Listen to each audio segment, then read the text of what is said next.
Ayo, segera download Quran Tadabbur, tafsir dalam genggaman Anda.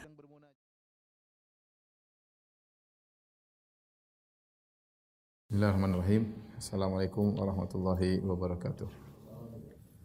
Alhamdulillahi ala ihsanih wa syukru lahu ala taufiqihi wa amtinanih. Asyhadu an la ilaha illallah wahdahu la syarika lahu ta'ziman li sya'nih wa asyhadu anna Muhammadan abduhu wa rasuluhu da'ila ridwanih. Allahumma salli alaihi wa ala alihi wa ashabihi wa ikhwanih.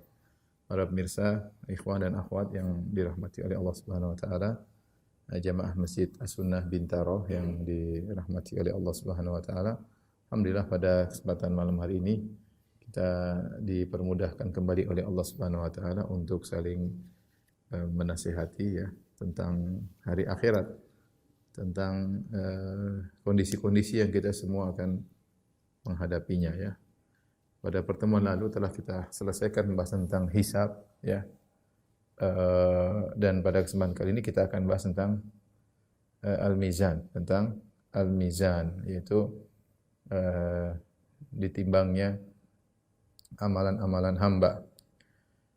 Tentu wazan dan al-mizan ya, di antara kondisi-kondisi yang berat ya yang dihadapi oleh seorang pada hari kiamat kelak, karena itu adalah salah satu kondisi-kondisi yang menentukan tentang derajat dia di surga atau di neraka yang dia akan jalani ya. Oleh karenanya Al-Hasan Al-Basri meriwayatkan dari Aisyah radhiyallahu taala anha, Al-Hasan Al-Basri berkata, qalat Aisyah berkata, ya Rasulullah, hal tadhkuruna ahlikum yaumal qiyamah? Wahai Rasulullah, apakah engkau akan mengingat istri-istrimu ketika di hari kiamat kelak? Ya. Artinya engkau suami ingat enggak istrimu pada hari kiamat kelak? Ya. Maka Nabi SAW menjawab, amma fi mawatina salasatin fala, adapun pada 3 kondisi aku tidak akan mengingat mereka. Al-kitab wal mizan was sirat. Ya. Kitab ketika penerimaan ke Alkitab itu di ujung hisab, penerimaan Alkitab, kemudian al-mizan tatkala timbangannya amal, dan as-sirat tatkala melewati sirat. Hadis ini diriwayatkan oleh Imam Ahmad. Hadis ini diperselisihkan oleh para ulama karena dari periwayatan Al-Hasan Al-Basri dari Aisyah, sementara Hasan Al-Basri tidak mendengar hadis dari Aisyah, jadi riwayatnya terputus Hasan Al-Basri tabi'in, tapi dia tidak meriwayatkan dari Aisyah. Demikian juga sebagian ulama menghasankan hadis ini sebagai Al-Iraqi, dan sebagian ulama mendhaifkan. Namun hadis ini dikuatkan lagi dengan riwayat yang lain juga ada Asy-Sya'bi dari Aisyah. Asy-Sya'bi juga tabi'in. Jadi ada 2 riwayat yang munqati tetapi saling menguatkan sehingga khilaf, ada yang menghasankan, ada yang mendhaifkan. Tapi maknanya seperti tadi ya. Tadi dalam riwayat Imam Ahmad ya. Jadi Aisyah bertanya, ya Rasulullah, apakah engkau akan mengingat istrimu hari kiamat? Kata Nabi, ya saya akan ingat kecuali 3 tempat. Al-kitab ketika menerima catatan amal, kemudian al-mizan ketika ditimbang amalan, dan ketiga melewati sirat. Dalam riwayat yang lain Nabi mendapati istrinya menangis, yaitu Aisyah radhiyallahu taala anha. Maka Nabi bertanya, "Wa ma yubkik? Apa yang buat kau menangis?" Kata istrinya, "Dzakartun nar ya Rasulullah." Aku mengingat neraka ya Rasulullah. "Hal tadhkuruna yaumal qiyamah?" Apa kau akan mengingat kami pada hari kiamat ya Rasulullah? Ya. Kata Nabi SAW, "Dhahaba dzikru fi 3 mawatin." Ingatan akan hilang ya, aku tidak mengingat kalian istri-istriku ya di dalam 3 kondisi. Ya, di antaranya hina tudha'ul mawazin fala yahummu 'abdun illa nafsahu wa mizanahu ayathqulu am yakhif. Ketika timbangan-timbangan diletakkan, maka seorang tidak ada yang dia pikirkan kecuali dia fokus kecuali pada dirinya sendiri dan timbangannya, apakah timbangannya berat atau ringan. Wa indal kitab ya, dan demikian juga kitab ketika dihisab ataupun ketika diberikan catatan amal ya, atau ketika menerima buku catatan amal, fa yaqulu ha umqra'u kitabi. Wa inda sirat jahannam, dan ketika melewati sirat ya. Jadi ini di antara asar atau riwayat yang menunjukkan bahwasanya kondisi al-mizan pada hari kiamat adalah kondisi yang berat yang akan dihadapi oleh orang-orang pada hari kiamat kelak. Taib. al-mizan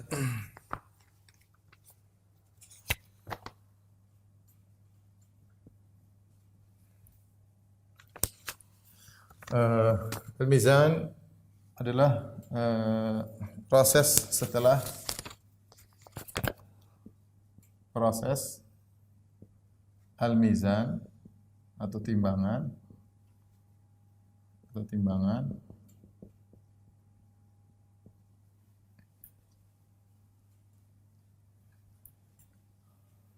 adalah proses setelah hisab. Jadi kata Al-Qurtubi rahimahullah dalam kitabnya Tazkirah, fungsi hisab ya kata beliau ya hisab adalah untuk klasifikasi mana yang ini amal soleh atau amal buruk ya. Setelah itu baru kemudian al-mizan untuk ditimbang. Jadi sangat logis bahwasanya al-mizan setelah hisab. Karena hisab adalah klasifikasi antara amal yang mana amal baik, mana amal yang buruk. Nah, untuk menentukan mana yang lebih berat harus ditimbang. Sebagian ulama berpendapat bahwasanya berdasarkan sebagian riwayat, maka setelah hisab selesai, maka seorang diberikan raportnya, catatan amalnya ya. Diberikan ya. Maka sebagian mereka gembira menerima catatan amal dengan tangan kanan, ya wa amma man utiya kitabahu bi yaminih fayaqulu ha umqra'u kitabiyah. Adapun orang yang diberikan catatan amalnya dengan tangan kanannya dia terima, maka dia pun ha umqra'u kitabiyah, maka dia seakan-akan bangga, dia mengatakan lihatlah catatan amalku, dia katakan kepada orang-orang. Ya. Inni dhanantu anni mulaqiyah. Saya waktu di dunia, saya dulu menyangka saya akan bertemu dengan hisab, akan bertemu dengan Allah Subhanahu wa taala. Fa huwa fi 'ishatir radiyah. Maka dia akan dalam kehidupan yang menyenangkan. Adapun yang wa amma man utiya kitabahu bisimali, adapun yang menerima catatan amalnya setelah hisab dengan tangan kirinya, ya, fa yaqulu ya laitani lam uta kitabiyah, maka dia mengatakan seandainya aku tidak diberikan catatan amalku. Seakan-akan terima raport. Yang pertama tadi gembira, bahkan dia mungkin pamerkan kepada orang, lihat raportku. Inilah raport kehidupanku, ya. Selama kehidupanku inilah raportku, hasilnya seperti ini. Yang satunya ketakutan, dia dapati bahwasanya catatan amalnya penuh dengan keburukan, ya. Dan dia terima dengan tangan kiri ya. Ya, kemudian dia pun ketakutan ya. Kata dia, la ya laitani lam uta kitabiyah wa lam adri ma hisabiyah ya laitaha kanatil qadiyah. Seandainya urusan selesai. Ya, ma agna anni maliyah, tidak ada manfaat hartaku. Halaka anni sultaniyah, hilanglah seluruh kekuatanku, kekuasaanku. Tapi setelah itu baru kemudian di mizan ya. Baik. Al-mizan secara bahasa ya. Makna al-mizan.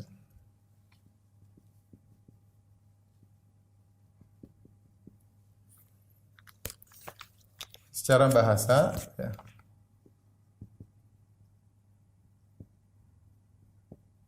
Al-mizan itu ya bisa artinya alatul wazn, al-ma'rufah, yaitu alat timbangan. Dan bisa berarti maksudnya adalah al-adl, keadilan. Adalah keadilan. Seperti firman Allah Subhanahu wa taala, "Was-samaa'a rafa'aha wa wada'al mizan." Allah mengangkat langit dan Allah meletakkan keadilan.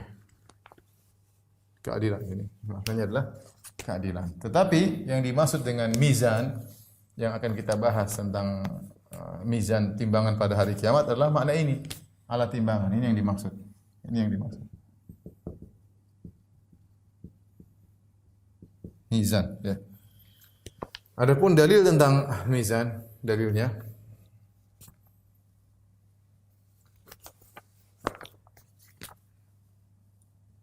al-adillah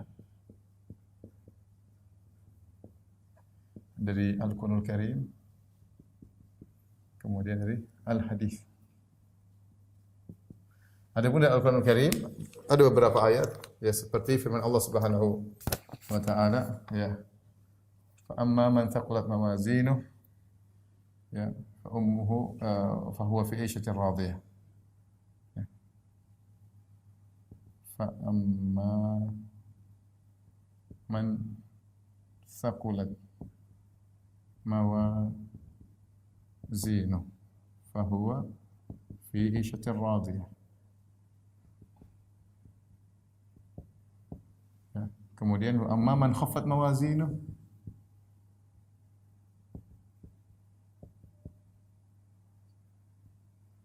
fa ummuhu hawiyah. Ya. Dalam surat Al-Qari'ah ya. Ya. Barang siapa yang berat timbangannya maka dia akan mendapatkan kehidupan yang menyenangkan, dan siapa yang ringan timbangannya artinya timbangan keburukannya lebih berat, timbangan kebaikannya ringan, fa ummu hawiyah, maka tempat kembali adalah neraka hawiyah yang sangat dalam, dia dilemparkan dalam neraka tersebut. Kemudian juga misalnya dalam surat Al-Mu'minun ya. Faman thaqulat mawazinu ya fa ulaika humul muflihun.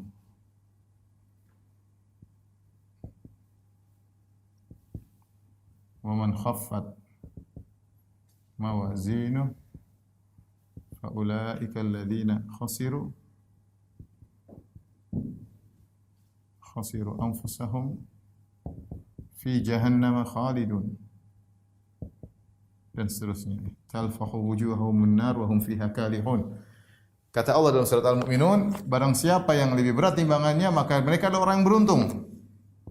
Barang siapa yang lebih ringan timbangannya, maksudnya timbangan keburukan lebih berat, fa ulaika alladziina khasiru, maka mereka itu orang yang merugikan diri mereka sendiri, fi jahannam khalidun, mereka kekal dalam neraka Jahannam. Di sini Allah menggunakan kata mawazin, timbangan ya, ini semuanya nih, mawazin. Ya. Timbangan. Kemudian di antaranya Allah berfirman ya, wa nadha'u mawazinal qista yaumil qiyamah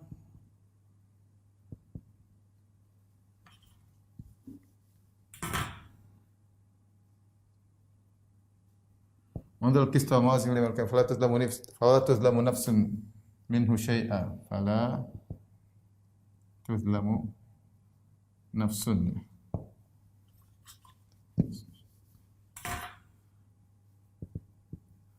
Kata Allah, kami letakkan al-mawazin, timbangan-timbangan yang adil pada hari kiamat kelak, fala tuzlamu nafsun, maka tidak satu jiwa pun yang dizalimi.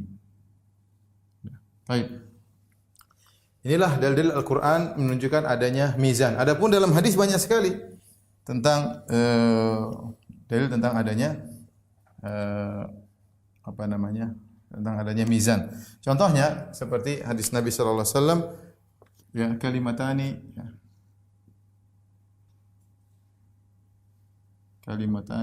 ya, khafifatani ala lisani ya, habibatani ila rahmani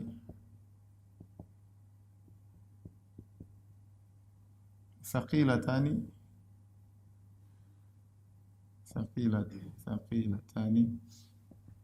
fil mizan. Subhanallah bihamdi subhanal azim. Kata Nabi sallallahu alaihi wasallam, dua kalimat yang ringan di lisan dicintai oleh Allah, berat di timbangan. Saqilatani fil mizan, berat di timbangan, yaitu subhanallah bihamdi subhanal azim. Ya, fil mizan. Ini Nabi mengatakan dua kalimat. Jadi ditimbang, yaitu zikir subhanallah bihamdihi subhanallahil azim. Ya, demikian juga kata Nabi sallallahu alaihi wasallam, at-tuhuru syatrul iman. At-tuhuru syatrul iman. Walhamdulillahi tamla'ul mizan. Kata Nabi sallallahu alaihi wasallam, bersuci adalah setengah daripada keimanan. Setengah dari mau salat harus bersuci dulu. Walhamdulillah, ucapan alhamdulillah tamla'ul mizan, memenuhi mizan, memberatkan mizan. Berarti mizan ada hadis. Contohnya lagi Nabi sallallahu alaihi wasallam bersabda, athqalu ma min amalin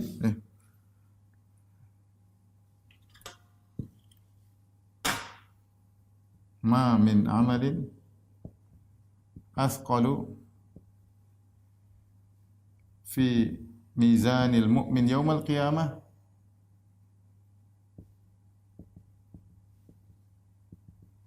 min husnil khuluq. Tidak ada satu amalan yang paling berat di mizan pada hari kiamat, mizannya seorang mukmin pada hari kiamat seperti akhlak yang mulia. Ya, ini Allah Nabi sebutkan tentang mizan, ya, tentang mizan.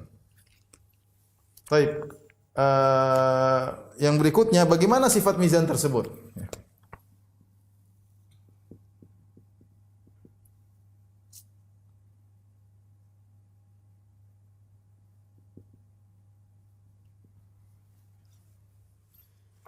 Sifat-sifat mizan.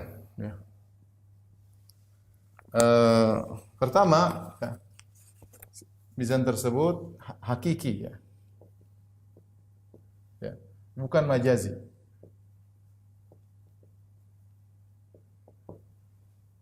Yang bilang majazi siapa? Yang bilang majazi sebagaimana, ya, pendapat Mu'tazilah. Jadi Mu'tazilah mengatakan mizan itu majazi. Mereka mengatakan mizan maksudnya keadilan. Mizan maksudnya adalah keadilan. Ya. Kenapa? Atau kita bilang hakiki, ya. Hakiki bukan majazi. Ya. Adapun Mu'tazilah, ya. Adapun Mu'tazilah, mereka mengatakan mizan majazi. Mizan majaz, ya. Hanya majaz. Maknanya adalah keadilan. Maknanya adalah keadilan. Kalau sunnah enggak, mizan benar-benar mizan, alat timbangan. Kenapa mereka mengatakan bahwasanya mizan adalah keadilan? Karena menurut mereka logika tidak mungkin bagaimana suatu yang abstrak bisa ditimbang. Menurut mereka, akal mereka, ya, amal adalah abstrak. Bukan konkret. Bagaimana bisa ditimbang? Ditimbang. Ini menurut akal mereka. Bantahannya mudah. Bantahannya mereka menyelisih ijma. Ya, bantahan.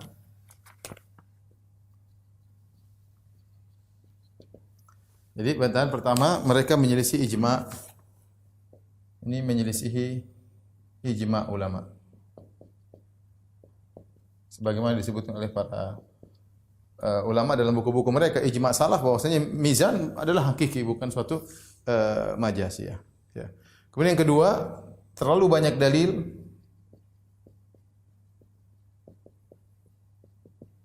Allah merubah yang abstrak ke konkret menjadi konkret. Banyak sekali. Contoh seperti surat Al-Baqarah, surat Al-Imran. Kata Nabi SAW, Iqra'u az-Zahrawaini, bacalah dua surat, yaitu surat Al-Baqarah, surat Al-Imran. Fa innahuma ya'tiyani yaumal qiyamati ka'annahuma ghayayatani. Atau gomamatani, ya. Nanti surat Al-Baqarah, surat Al-Imran akan datang seperti awan yang menaungi, ya. Atau seperti kumpulan burung, ya, yang akan menaungi di atas. Jadi datang dalam bentuk sesuatu yang konkret. Contoh seperti orang ketika dalam alam barzakh, maka datanglah amal solehnya dalam bentuk seorang laki yang tampan, yang harum baunya, penampilannya aromanya harum, penampilannya indah, ya. Allah merubah menjadi sesuatu yang abstrak menjadi yang konkret, ya. Kemudian juga seperti kematian, ya. Yu'ta bil maut ala ha'itil kabsh. Kematian akan datangkan pada hari kiamat. Kematian dalam bentuk suatu yang konkret, dalam bentuk domba. Kemudian disembelih. Maka disembelih di antara penghuni surga dan penghuni neraka, ya. Kalau kita mungkin pahami kematian adalah suatu yang konkret, tidak bisa kita lihat, bisa didatangkan oleh Allah dalam bentuk hewan tadi. Ini mudah bagi Allah Subhanahu wa taala. Mudah bagi Allah Subhanahu wa taala. Demikian juga amalan soleh kalau dirubah menjadi suatu yang konkret, mudah bagi Allah untuk ditimbang. Itu urusan Allah Subhanahu wa taala, bagaimana cara timbangnya.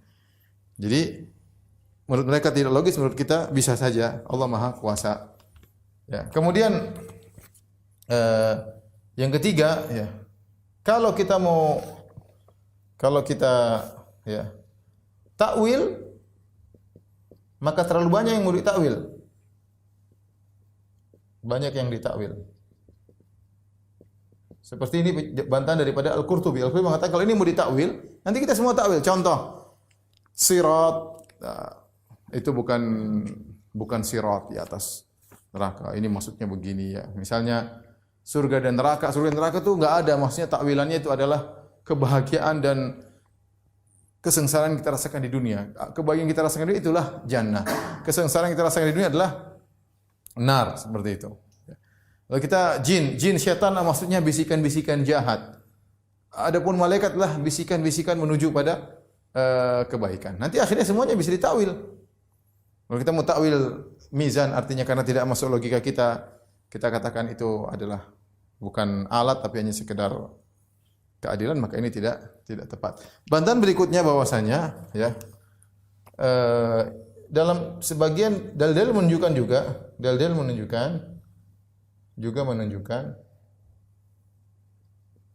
yang ditimbang juga catatan amal. Catatan amal bahkan pelakunya nanti akan datang. Yang mereka semua adalah konkret, catatan amal, buku konkret, ya. Pelakunya juga konkret, itu akan juga ditimbang. Tapi ini menunjukkan bahwasanya sifat mizan itu hakiki bukan majazi. Perkara yang kedua, ini pertama.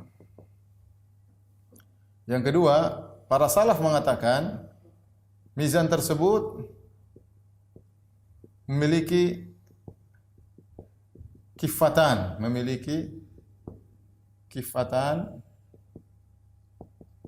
yaitu dua daun timbangan.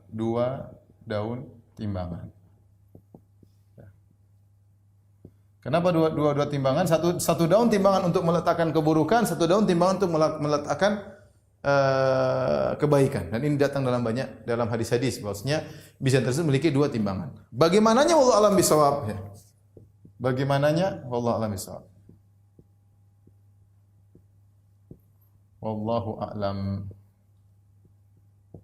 Cuma demikian saja. Oleh karena dalam hadis riwayat Salman Al-Farisi, saya bacakan riwayatnya ya. Sebutkan bahwasanya yudha'ul mizan yaumal qiyamah, kata Salman Al-Farisi, dan ini riwayat Salman, riwayatnya sahih dan dia sedang berbicara tentang hari kiamat, maka dia hadis mauquf tapi fi hukmil marfu'. Seakan-akan ini hadis Nabi karena Salman tidak mungkin ngomong hal gaib kecuali dari Nabi sallallahu alaihi wasallam. Dia berkata falau yudha'ul mizan yaumal qiyamah. Al-mizan diletakkan pada hari kiamat. Falau wuzina fihi samawati wal ard lawasi'ahunna. Seandainya ditimbang langit dan bumi ditimbang di timbangan tersebut, maka cukup. Menunjukkan timbangan tersebut sangat besar. Sampai langit dan bumi kalau ditimbang di timbangan tersebut, maka cukup. Ketika malaikat melihat timbangan yang hebat tersebut, fatakulul malaikatu, malaikat berkata, "Ya Rabbi, liman yazinu hadza?" Ya Rabbku, ini timbangan buat nimbang apa? Kata Allah, fa yaqulullah, Allah berkata, "Liman syi'tu min khalqi." Aku menimbang siapa yang aku kehendaki dari hamba-hambaku, dari makhlukku. Fataqulul malaika, malaikat berkata, "Subhanaka ma abadnaka haqqa ibadatik." Maha suci Engkau ya Allah, kami tidak menyembah Engkau dengan sebagaimana mestinya, ya. Saking agungnya mizan tersebut. Tetapi intinya memiliki dua timbangan, dua daun timbangan, terus sangat besar, ya, sampai malaikat pun kagum melihat timbangan tersebut, ya. Adapun bagaimana detailnya wallahu alam bisawab. Makanya datang dalam satu riwayat dari Abdul Malik bin Habib, dia berkata, "Kunna inda Ziyad al-Lakhmi." Kami sedang berada di sisi Ziyad al-Lakhmi, seorang ulama, adalah dari sahabat Imam Malik. Kemudian tiba-tiba datang surat kepada dia dari sebagian raja, ya. Kemudian datang surat tersebut, kemudian dia tulis balasan, wa khatamahu, kemudian dia beri stempel.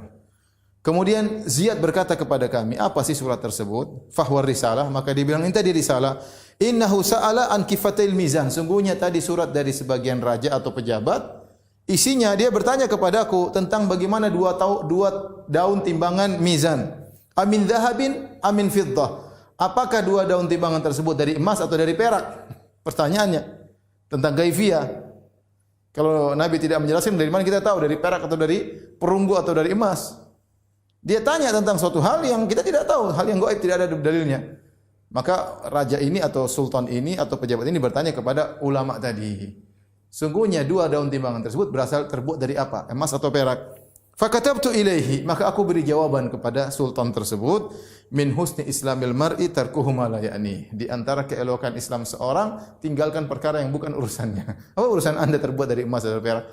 Yang penting Anda bagaimana di mizan nanti benar, itu yang jadi masalah. Bagaimana Anda bisa dengan benar.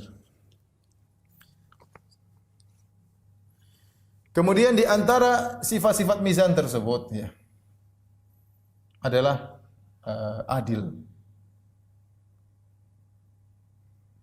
Adil. Tadi kita sebutkan wa nada'ul mawazinal qista. Kata Allah Subhanahu wa taala, wa nada'u mawazin qista. Al-qista ini artinya adil. Kami meletakkan mizan dengan adil. Ini artinya adil. Ya, hanya saja para ulama sebagian disebutkan oleh Ibnu Hajar dalam Fathul Bari, kalau tadi jilid 13 kalau tidak salah halaman 583 atau 538 nanti bisa dicek ya. Beliau menjelaskan tentang perbedaan ulama tentang al-qista. Kenapa dibaca al-qista di sini? Al-qista di sini kenapa dibaca al-qista? Yang artinya kami meletakkan timbangan yang adil. Apakah al-qista adalah na'at sifat dari al-mawazin dan dia meskipun dia mufrad tapi dia bisa menjadi na'at bagi mufrad, musanna maupun jama' ya. Atau al-qista di sini adalah maf'ul li ajlih, artinya nada'ul mawazina lil qisti. Tapi ketika li-nya dihilangkan jadi al-qista. Tapi intinya semua sepakat maksudnya kami meletakkan timbangan yang adil. Timbangan tersebut adil seadil-adilnya. Kemudian di antara sifat timbangan tersebut ya, adalah detail. Fala tuzlamu nafsun syai'a, kata Allah Subhanahu wa taala, wa in kana mithqala habatin min khardal wa in kana mithqala habatin min khardalin ataina biha wa kafa bina hasibin. Ini kelanjutan dari ayat tadi. Wa in kana mithqala habatin min khardalin. Meskipun amal tersebut ya hanya sebesar biji sawi, kami akan datangkan, kata Allah Subhanahu wa taala. Meskipun amal tersebut sangat kecil, kami akan datangkan. Kalau kita artikan meskipun amal tersebut kebaikan atau keburukan sekecil atau seringan biji zarrah, seringan biji sawi, kami akan hadirkan. Itu kami akan timbang. Jadi sifat timbangan jangan khawatir, dia memiliki sifat adil dan dia memiliki sifat detail ya. Makanya seorang tidak usah ragu-ragu melakukan kebaikan. Kata Nabi SAW, la tahqiranna minal ma'rufi syai'an walau an talqa akhaka biwajhin taliq. Jangan kau meremehkan kebaikan sedikit pun meskipun hanya tersenyum ketika ketemu saudara. Ini ada timbangannya nanti. Allah akan hadirkan senyumanmu tersebut. Jangan kau sepelekan. Itu akan berpengaruh dan tentang akhiratmu. Ya. Ittaqun nar walau bisyikki tamrah. Jauhkanlah dirimu dari neraka jahanam meskipun dengan bersedekah sepenggal korma ya. Jadi ini berkaitan dengan sifat-sifat mizan ya. Taib. Kelanjutannya mizan ya. Pertama khilaf ya. Ya. Mizan hanya satu ya. Mizan hanya satu.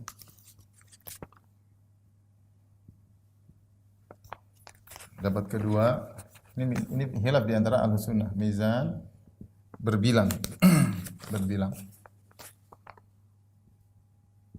Dua pendapat ya. Kenapa mereka ada yang mengatakan berbilang? Karena tadi lafalnya berbilang. Karena lafalnya berbilang, plural ya. Tadi firman Allah, wa nadha'ul mawazin. Mawazin ini plural ya, plural jamak dari singular al-mizan. Sehingga sebagian ulama berpendapat bahwasanya mizan itu banyak, bukan cuma satu ya. Ya. Tapi ada yang mengatakan mizan cuma satu karena dalam banyak riwayat, karena dalam banyak riwayat juga banyak riwayat datang dalam lafal mufrad.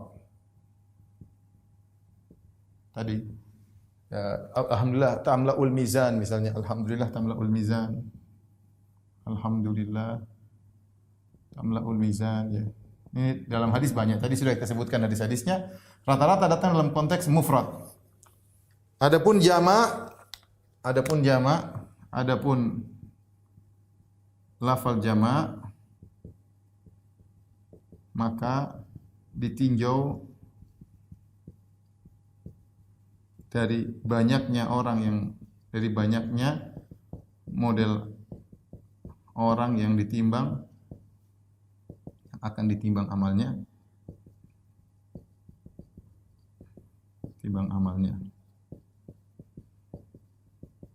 atau banyaknya model amal itu sendiri.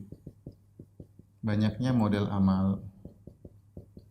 Ini pendapat pertama. Ini juga pendapat Ahlus Sunnah. Mereka mengatakan mizan cuma satu, tetapi datang dalam beberapa ayat dalam bentuk lafal plural jamak karena ditinjau dari orang yang mau ditimbang banyak atau amalnya sendiri yang banyak ya. Adapun pendapat yang kedua mengatakan mizan berbilang. Mereka mengambil zahir beberapa ayat, Adul mawazin, faman thaqulat mawazinu ya. Jadi datang dalam, terus apa maksudnya? Kenapa timbul setelah itu? Kenapa berbilang? Ada yang mengatakan berdasarkan jumlah orang, masing-masing orang satu timbangan, masing-masing orang satu timbangan. Ada yang mengatakan yang kedua berdasarkan amal, berdasarkan model amal. Setiap amal ada timbangannya. Ada timbangannya. Wallahu a'lam bishawab. Ini di antara khilaf di kalangan ahlu sunnah. Apakah mizan itu satu ataukah berbilang? Masing-masing punya dalil, tapi intinya akan terjadi timbang ya. Kemudian perkara berikutnya, apa yang ditimbang?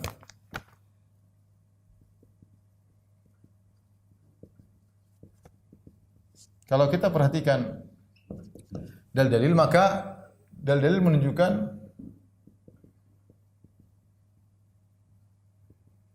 ada tiga hal yang ditimbang. Ya, di antaranya yang ditimbang adalah amal itu sendiri.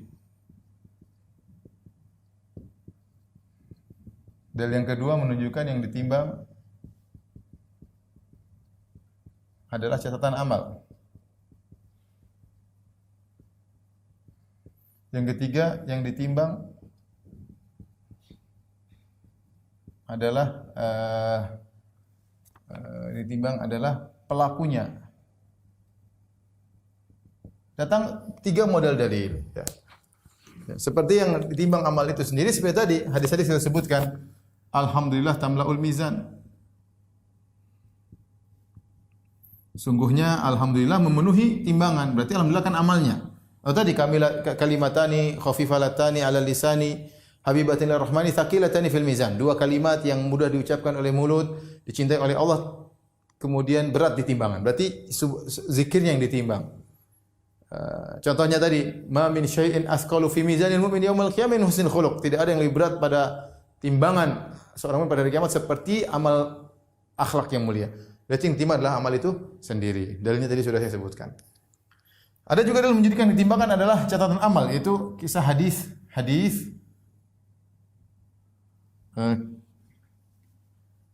sahibul bitaqah ya. Hadis tentang tentang pemilik kartu. Ini disebut dengan hadis Sahibul Bitaqah ya. Terkenal hadis ini. Adapun bunyi hadisnya kira-kira demikian, yusahu bi rajulin ummati yaumal qiyamah ya. Ala ru'usil khalaik, bahwasanya ada salah seorang dari umatku dipanggil namanya, diteriakin namanya untuk hadir di hadapan khalayak. Jadi dia ditimbang di hadapan khalayak, ditimbang di hadapan khalayak. Orang pada ngelihat. Fayun syarulahu tis'atun wa tis'una sijillan kullu sijilin maddul basar. Maka dibentangkan di hadapan dia 99 catatan amal, isinya semua maksiat. Setiap catatan amal kalau dibentangkan sejauh mata memandang, isinya maksiat tok. Di hadapan dia siap untuk ditimbang untuk diletakkan pada daun timbangan keburukan.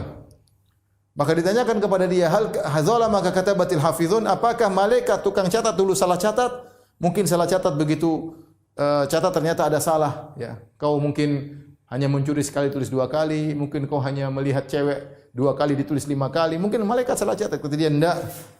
Tidak ada salah catat, semuanya benar. Dia ingat semuanya, ingat semuanya. File terbuka semua dia ingat, tidak ada yang salah. Ya, maka sampai dia takut, dia khawatir.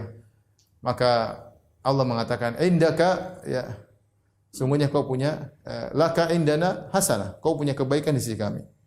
Ya, maka dikeluarkan baginya sebuah kartu tertulis la ilaha illallah. Kata Allah, "Innaka lan tudzamal yaum." Kau tidak akan dizalimi pada hari ini. Maka dia mengatakan, "Ya Rabbi ya Allah, ma hadhil bitaqah ma haula sijillat."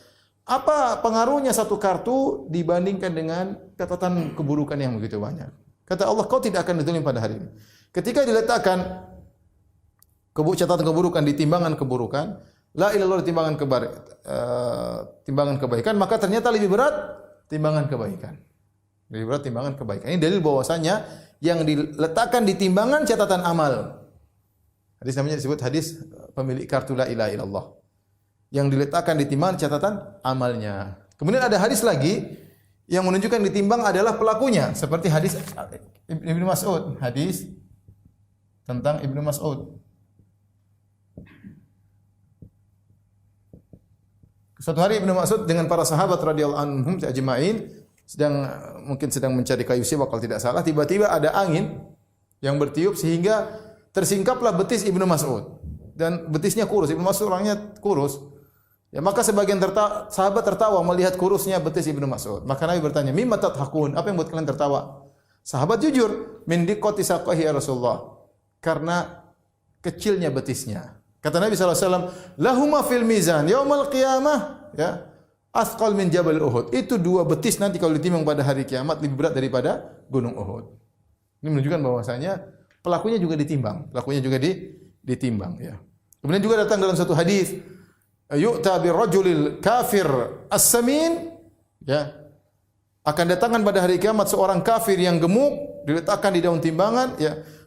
Kemudian la yazinu 'indallah janaha ba'udha. Ternyata tidak lebih berat daripada sayap nyamuk. Timbang tapi nilainya tidak ada. Kenapa dia kafir meskipun berat badannya? Ibnu Mas'ud yang kurus tapi tubuhnya penuh dengan keimanan, maka jadi berat. Jadi ada hadis menunjukkan yang ditimbang adalah amal kebaikan, ada hadis yang menunjukkan yang ditimbang adalah catatan amalnya, ada hadis yang menunjukkan pelakunya yang ditimbang. Semuanya masing-masing punya dalil. Terus bagaimana mengkompromikan ini semua? Ada yang mengatakan, sebagian ulama mengatakan ditimbang seluruhnya seperti Al-Hafiz Al-Hakami. Dalam sebagian riwayat, cuma saya belum cek tentang kesahihannya, sebutkan seorang ditimbang maka ditambahkan lagi catatan amalnya. Dia diletakkan di timbangan, ditambah lagi catatan amalnya, seakan-akan semuanya ditimbang. Ada yang mengatakan tidak, masing-masing kondisi, sesuai kondisi. Ada yang dikondisikan cuma ditimbang cuma amalnya, ada yang dikondisikan ditimbang adalah kartunya, seperti Sahibul Bitaqah kisahnya, ada yang dikondisikan cuma ditimbang adalah pelakunya. Tapi semua itu masalah beratnya adalah kembali kepada kualitas amal. Semuanya apakah yang ditimbang amal, apa yang ditimbang pemilik catatan amalnya, apakah yang ditimbang pelakunya, maka semua kembali pada kualitas amal ya.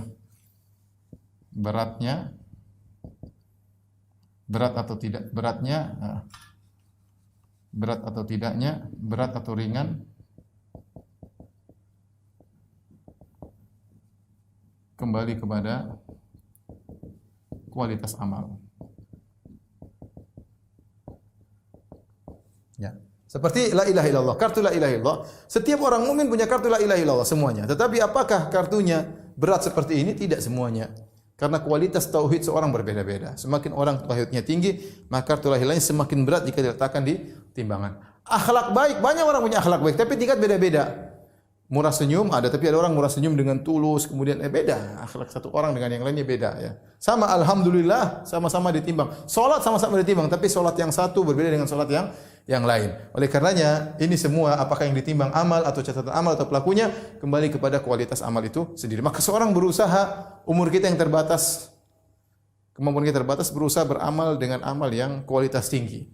Baik dalam sedekah, usahakan seikhlas-ikhlasnya, sesembunyi-sembunyinya, ya, baik dalam dakwah, usahakan seikhlas-ikhlasnya. Kemudian berbuat sama orang tua sebaik-baiknya, ya, berbuat baik kepada keluarga, anak istri sebaik-baiknya, sehingga kualitas amal kita, karena kita akan mengerjakan dalam waktu yang sama. Tinggal kualitas enggak kualitas kembali kepada kita. Salat kita salat yang benar. Bagaimana dua orang salat antara satu dengan berdampingan, gerakannya sama tapi timbangannya antara langit dan bumi kualitasnya.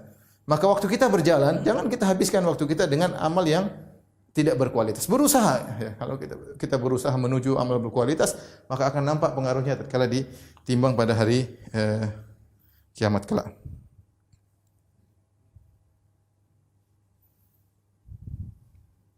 Baik.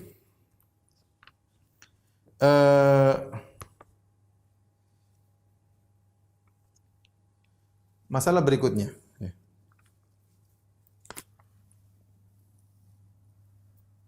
Apakah orang kafir ditimbang?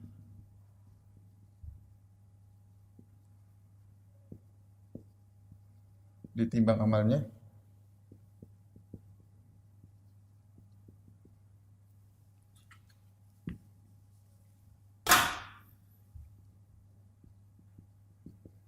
Masalah ini dia sebenarnya kalau saya pikirkan adalah khilaf, dia khilaf. Khilaf ini kembali kepada khilaf tentang apakah orang kafir dihisab juga atau tidak ya. Ini khilaf. Wallahu alam, kembali kepada dia adalah cabang dari khilaf tentang ya hisab ya. Atau khilaf sebagaimana khilaf dalam masalah hisab. Apa orang kafir dihisab juga, sama khilaf. Yang lebih kuat, pendapat yang kuat, orang kafir juga di mizannya. Apa dalilnya? Di antaranya firman Allah dalam surat Al-Mu'minun sudah saya tuliskan tadi, ya. Faman saqulat wa man khaffat mawazinuhu wa man khaffat mawazinuhu faulaika ladzina khasiru anfusahum fi jahannam khalidun talfahu wujuhahumun nar wa hum fiha kalihun.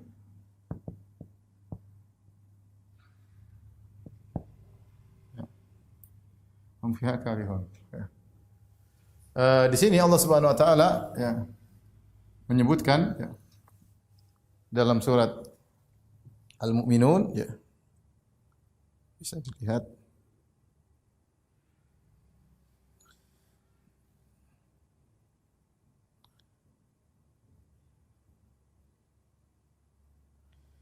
dalam surat Al-Mu'minun dari ayat 102 sampai ayat 105 ya.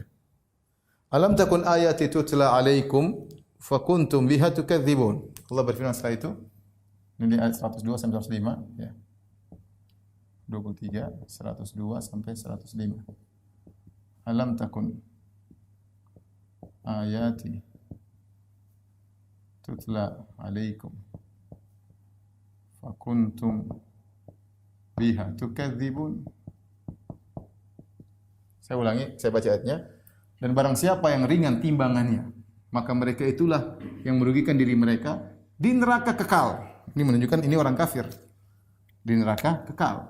Fi jahannam khalidun. Talfahu wujuhahumun nar, wajah mereka ditampar oleh api. Wa hum fiha kalihun, mereka menjadi cacat dalam neraka jahanam. Allah berfirman, "Alam takun ayati tutla alaikum fakuntum biha tukadzibun?"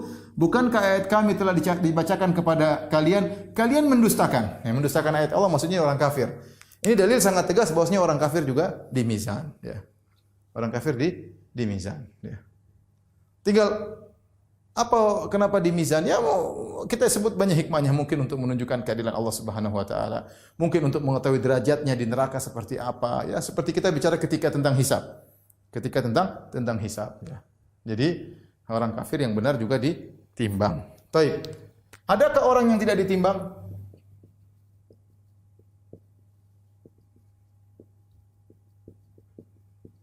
Para ulama mengatakan ada dua, ya. Ada dua. Yang pertama adalah mukmin yang masuk surga tanpa hisab. Kan kita sampaikan bahwasanya mizan adalah cabang daripada hisab. Setelah hisab baru di mizan. Nah, kalau dia tidak dihisab, ya dia langsung juga masuk surga tanpa mizan. Dia tahu Allah langsung taruh di tempat terserah Allah di mana. Allah sudah tahu dia masuk ke mana. Tapi dia mukmin yang masuk surga tanpa hisab. Sama. Ada juga kata sebagian ulama kafir yang masuk neraka tanpa hisab.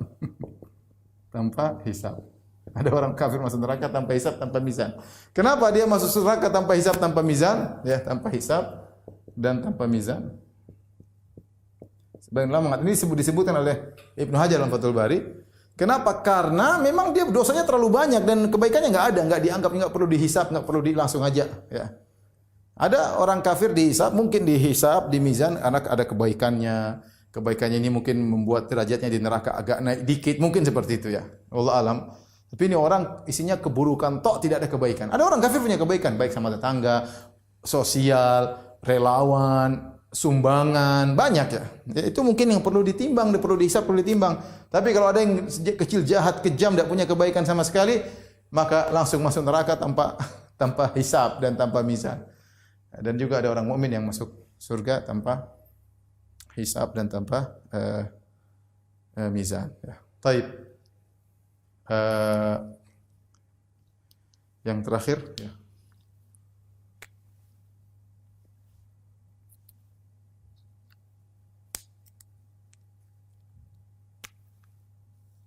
Hasil dari timbangan.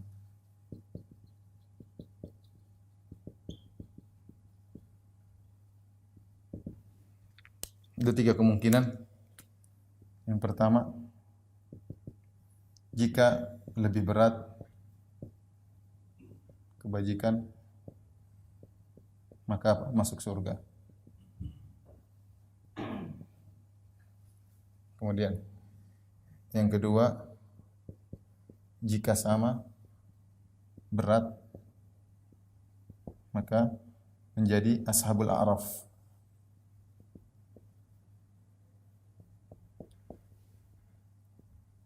Siapakah ashabul a'raf yang Allah sebutkan dalam surat Al-A'raf? Mereka adalah orang-orang tasawat hasanatum wa sayyi'atum, sama timbangannya. Kebaikan kemudian ternyata sama. Ada orang seperti sekelompok orang.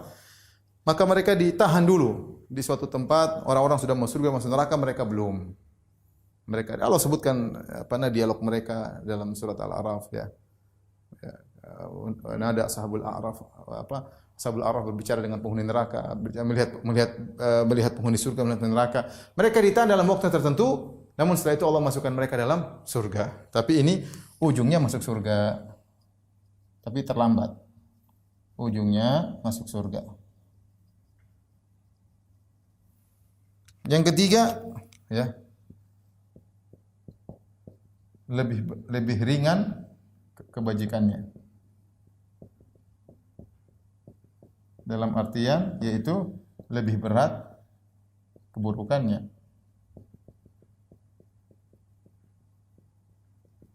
Ini artinya masuk neraka. Masuk neraka, ya. Harusnya masuk neraka. Kecuali dapat syafaat atau diampuni oleh Allah atau yang lain-lainnya. Ya, kecuali mungkin diampuni Allah atau dapat syafaat. Wallahu a'lam bishawab, ya. Tapi aturannya harusnya dia masuk neraka jahanam. Dari sini kita tahu, ikhwan, ya, sebagai penutup saya bacakan artinya pentingnya kita beramal soleh. Berkata Ibnu Mas'ud sebagaimana diriwayatkan oleh At-Tabari dalam tafsirnya, beliau berkata, Yuhasabun nasu yaumal qiyamah. Manusia akan dihisab pada hari kiamat kelak, dari hisab yang ditimbang. Faman kanat hasanatuhu aktsara min sayyiatihi biwahidatin dakhala al-jannah. Barang siapa yang kebaikannya lebih banyak daripada keburukan meskipun satu saja, satu poin saja. Ya, satu kebaikan saja. Kita baca alif lam mim sudah berapa poin? 30 kebaikan. Alif 10 kebaikan, lam 10 kebaikan, mim 10 kebaikan. Alif lam mim sudah 30 kebaikan. Nah, kalau ditimbang ternyata kebaikan kita lebih berat satu kebaikan saja, bukan 30, satu kebaikan saja, dakhalal jannah, maka masuk surga. Wa man kanat hasanatuhu aktsara min hasanati wa man kanat sayyi'atuhu aktsara min hasanati biwahidatin dakhalan nar. Barang siapa yang keburukannya lebih berat daripada kebaikannya meskipun satu keburukan saja, ya. Sedikit saja, beda tipis saja, sudah masuk neraka jahanam, ya. Wa man istawat hasanatu wa sayyi'atu kana min ashabil a'raf. Barang siapa yang kebaikannya keburukannya sama, maka termasuk dari ashabul a'raf, ya. Maka dari sini kita tahu bahwasanya seorang berusaha jangan meremehkan segala kebaikan dan jangan melakukan kemaksiatan, ya. Jangan menzalimi orang dengan gibah, dengan namimah, dengan merendahkan, dengan menghina. Karena kita akan mentransfer kebaikan kita. Repot pada hari kiamat kelak. Kita mentransfer pada saat itu kita lagi butuh-butuhnya dengan kebaikan, ya. Seorang anak bisa lupa dengan bapaknya, bapak lupa dengan anaknya gara-gara dia sendiri butuhnya. Terjamin keselamatan, dia butuh kebaikan. Kebaikan sedikit pun sangat berpengaruh pada hari kiamat kelak. Wallahu ta'ala alam bisawab. Tapi demikian saja kajian kita para ikhwan dan akhwat, para jamaah Masjid As-Sunnah Bintaro. Insyaallah kita lanjutkan pada pertemuan berikutnya tentang telaga Nabi sallallahu alaihi wasallam. Subhanakallah bihamdik asyhadu an la ilaha illa anta astaghfiruka wa atubu ilaik. Assalamualaikum warahmatullahi wabarakatuh.